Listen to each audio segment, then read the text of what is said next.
اعوذ باللہ من الشیطان الرجیم بسم اللہ الرحمن الرحیم الرحمن علم القرآن خلق الانسان علمہ البیان۔ اس ماہ رمضان کے اندر ایک ایسی رات ہے جو 1000 مہینے سے بہتر ہے، اور اس کو تلاش کرنے کا حکم دیا کہ جو آخری عشرہ ہے اس کی 8 راتوں کے اندر اس کو تلاش کریں۔ تو سورہ رحمان کی ان 4 آیات کے اندر اللہ تعالیٰ نے فرمایا کہ رحمان نے قرآن سکھایا اور انسان کو پیدا کیا اور اسے بولنا سکھایا۔ اب ساری کی ساری دنیا، ساری کی ساری کائنات، اس کے اندر جتنے بھی حیوان، چرند پرند، آسمان، سورج، چاند، ستارے، اللہ تعالیٰ فرماتے ہیں کہ یہ سارے کے سارے انسان میں نے تیرے لیے پیدا کیا۔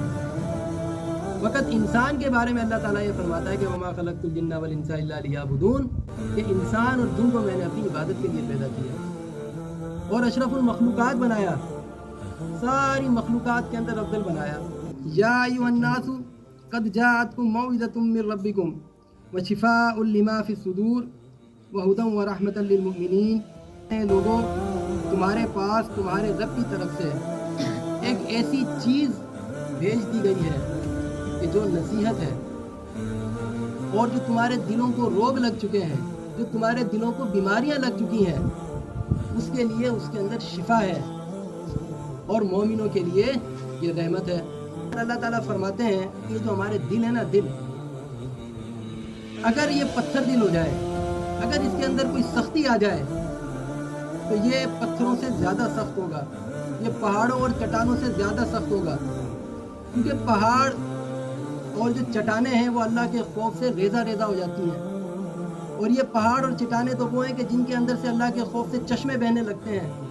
لیکن حضور صلی اللہ علیہ وسلم نے فرمایا کہ اگر انسان کا دل یہ اگر پتھر ہو جائے تو پھر کوئی ایسی چیز نہیں ہے کہ جو اس دل کو نرم کرے سوائے قرآن پاک کی تذکیر کے۔ اس کی آپ تذکیر کریں گے تو یہ تمہارے دلوں سے زنگ کو دور کر دے گا، اور تمہارے دلوں کے اندر نرمی پیدا کرے گا، اور تمہارے اندر خوف خدا پیدا کرے گا۔ ہمیں کاروبار کیسے کرنا ہے، ہمیں تجارت کیسے کرنی ہے، ہمیں شادی بیاہ کیسے کرنے ہیں، ہمیں اپنے رشتہ داروں کے ساتھ، اہل و عیال کے ساتھ معاملات کیسے کرنے ہیں، یہ سارے کے سارے معاملات ہمیں قرآن پاک کے اندر اللہ تعالیٰ نے بیان فرمائے ہیں۔ لیکن المیہ یہ ہے کہ اس قرآن پاک کو ہم سمجھتے نہیں ہیں۔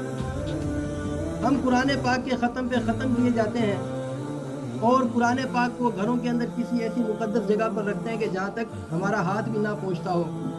لو انزلنا هذا القرآن على جبل لرأيته خاشعا متصدعا من خشية الله وتلك الأمثال نضربها للناس لعلهم يتفكرون۔ یہ لوگوں، اگر ہم اس قرآن پاک کو کسی پہاڑ کے اوپر نازل فرماتے تو وہ پہاڑ اس کی ہیبت سے، اس کے بوجھ سے ریزہ ریزہ ہو جاتا۔ اللہ تعالیٰ آگے فرماتے ہیں کہ غور و فکر کرنے والوں کے لیے اس کے اندر مثالیں ہیں۔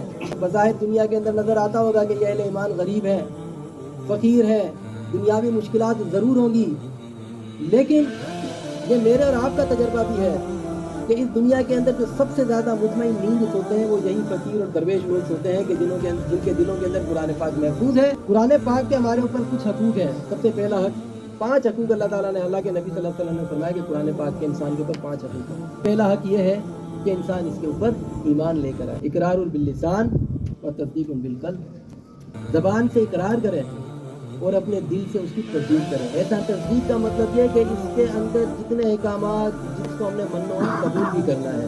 دوسرا حق قرآن پاک کا یہ ہے کہ ہم اس کی تلاوت کریں، ورتل القرآن ترتیلا، قرآن پاک کی تلاوت پوری تجوید کے ساتھ کرنی ہے۔ قاری اگر اس کی قرأت کر رہا ہو تو ساری دنیا اس کی طرف پلٹ آتی ہے۔ اندر اللہ تعالیٰ نے اتنی تاثیر رکھی ہے کہ اگر آپ اس کو بہت اچھے سے تلاوت کریں تو سننے والوں کو اس کے اندر سرور آتا ہے، مزہ آتا ہے، وہ اس کے اندر محو ہو جاتا ہے۔ ساری دنیا کی فکروں کو، ساری دنیا کی خواہشات کو، ساری دنیا کی ضروریات کو وقتی طور پر بھول بیٹھتا ہے اور اللہ کے اس کلام کے اندر محو ہو جاتا ہے۔ اللہ تعالیٰ نے اس کلام پاک کے اندر ایسی تاثیر رکھی ہے۔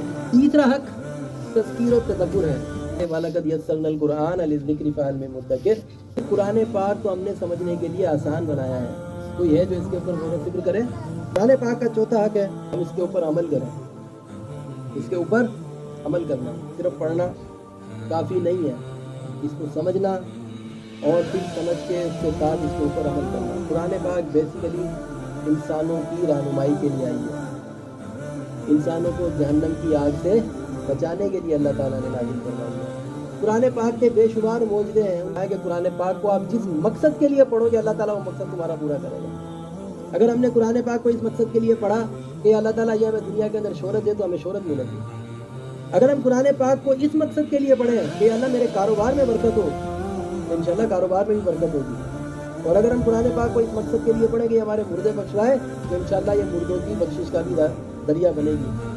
لیکن اگر قرآن پاک کو ہم کس نیت سے پڑھیں کہ اللہ تعالیٰ یہ ہماری بخشش کا ذریعہ بنے تو یہ ہماری بخشش کا ذریعہ بھی بنے گی۔ دیکھیں مرنے کے بعد ہمارے اعمال کا حساب کتاب ہے، مرنے کے بعد ہمارے اعمال کا حساب کتاب ہے۔ ہم دنیا میں جیتے جاتے اللہ کی نافرمانیاں کیوں کرتے ہیں؟ ہم کیوں اپنی زندگی کے اندر اللہ تعالیٰ کے اس کلام کو اور اس کو سمجھنے کی کوشش نہیں کرتے اور اس کے اوپر عمل کیوں نہیں کرتے؟ جب میں زندہ ہوں اور مجھے پتہ ہے کہ ایک دن مجھے مرنا ہے اور مجھے پتہ ہے کہ مجھے مرنے کے بعد اس قبر کے اندر اکیلے جانا ہے اور مجھے یہ بھی پتہ ہے کہ اللہ تعالیٰ نے قیامت کے دن میرا حساب بھی لینا ہے، تو میں کیوں نہ اس دنیا کے اندر اپنی زندگی کے اندر اللہ تعالیٰ کے اس کلام کو اپنا لوں۔ اور اس فتؤمنون ببعض الکتاب وتکفرون ببعض، کچھ لوگ وہ ہیں کہ جو اس کتاب کی کچھ حصوں کو تو اپن اس کو مانتے بھی ہیں لیکن کچھ حصوں کے اوپر اس کا کفر کرتے ہیں، اس کا انکار کرتے ہیں۔ کہ سود حرام اللہ تعالیٰ نے قرار دیا لیکن لوگ کرتے ہیں، ہمارے مسلمان کرتے ہیں۔ آخری حق قرآن پاک کا یہ ہے، قرآن پاک کو ساری دنیا تک کہنا ہے۔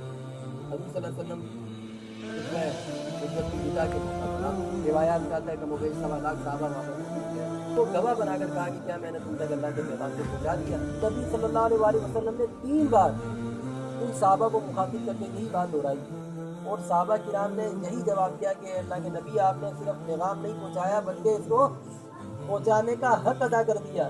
تو پھر آپ صلی اللہ علیہ وسلم نے اور پھر آپ صلی اللہ علیہ وسلم صحابہ کرام سے مخاطب ہوئے اور فرمایا کہ میرے بعد کوئی نبی نہیں آئے گا۔ یہ تمہاری ذمہ داری ہے، سب کی یہ ذمہ داری ہے کہ وہ اللہ تعالیٰ کے اس کلام کو، اللہ تعالیٰ کی اس کتاب کے پیغام کو ہر اس شخص تک، ہر اس جگہ تک پہنچائے جہاں تک یہ کلام اور یہ کتاب نہیں پہنچی۔ ارسلہ بالہدی ودین الحق لیظہرہ علی الدین کلہ ولو کری الکافرون۔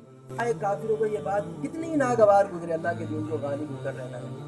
اللہ تعالیٰ کے نبی نے 17 نہیں لڑی اس چیز کے لیے، اس کلمے کی، اس کتاب کی، دین کی سخت بندی ہے کہ نہیں دیتے تھے۔ ہم تم کو سردار ماننے کو تیار ہیں، ہم تم کو ہمارا سب کچھ ماننے کو تیار ہے، لیکن ہمارے بتوں کو ان کو تو آپ پتا نہ کہیں۔ لیکن حضور صلی اللہ علیہ وسلم کا ایک ہی جواب ہوتا تھا کہ میرے ایک ہاتھ میں چاند رکھتے ہیں، ایک ہاتھ میں سورج رکھتے ہیں، میں کسی ایک چیز کو اللہ کے شریک نہیں قرار دے سکتا۔ اللہ تعالیٰ کا سادہ سا قانون ہے، دنیا کی زمام کار اللہ تعالیٰ اسی کے ہاتھ میں دیتے ہیں جو دنیا کو چلانے کی اہلیت رکھتے ہیں۔ جب ہم نے دنیا کو چلانے کی اہلیت کھو دی، اللہ تعالیٰ نے ہم سے دنیا کی زمام کار چھین لی۔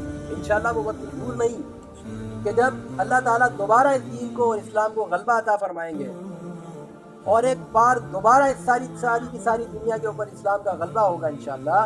وہ دن دور نہیں ہے، لیکن اس کے لیے ہمیں تیاری کرنے کی ضرورت ہے اور ہمارے لیے تیاری کا واحد ذریعہ یہ قرآن ہے۔ واحد ذریعہ ہمارے پاس یہی قرآن ہے، اللہ پاک کی یہ کتاب ہے کہ جس کے اندر ہمارے پاس سارے کے سارے وہی احکامات موجود ہیں 1400 سال پہلے ان صحابہ نے جن کو اپنایا اور وہ اس دنیا کے امام بن گئے۔ جب ہم اس دنیا کے اندر دوبارہ سے اقتدار حاصل کرنا چاہیں گے، اللہ کے دین کو غلبہ دینا چاہیں گے، تو ہمیں راستہ اسی قرآن کے ذریعے ملے گا، اللہ کے رسول کی حدیث کے ذریعے ملے گا، صحابہ کرام کے طریقے کے ذریعے ملے گا۔ تو میرے پیارے بھائیوں اور دوستوں، آج کا یہی ہمارے اوپر پیغام ہے کہ یہ جو اللہ پاک کی کتاب ہے اس کو اپنے سینوں کے ساتھ لگائیں، اس کو سمجھیں، اس کے اوپر عمل کریں اور اس کا جو پیغام اللہ تعالیٰ نے ہمارے پر فرض قرار دیا ہے وہ ساری دنیا تک پہنچا دیں۔ حضرت صلی اللہ علیہ وسلم نے فرمایا کہ یہ جو لوگ ہیں یہ پروانوں کی صورت ہے اور آگ کی طرف بڑھے جا رہے ہیں اور میں ان کو پیٹ سے پکڑ کے پیچھے کھینچ رہا ہوں۔ آج کو اتنی فکر کی کہ یہ لوگ جو آگ کی طرف جا رہے ہیں ان کو اللہ کے نور سے منور کر کے ان کو اس آگ سے بچائیں۔ وہ آگ کا تذکرہ نار جہنم کا تذکرہ ہے۔